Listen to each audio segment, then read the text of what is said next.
வாங்க நம்ம வீட்டில் சாப்பாடு என்னன்னு பார்க்கலாங்களா.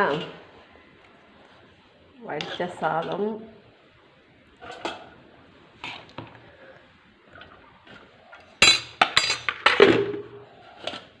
கோவைக்கீரை கடைஞ்சாச்சு. வாய்ப்புண்ணு வயிறு புண்ணெல்லாம் சரியாகும்.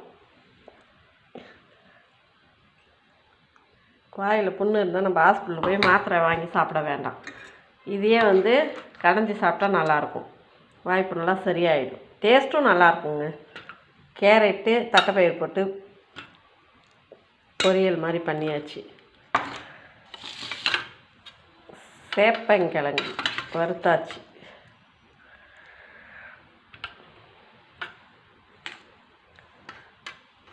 அவ்வளோதாங்க இன்றைக்கி நம்ம வீட்டில் சாப்பாடு. வாங்க சாப்பிட்லாம்.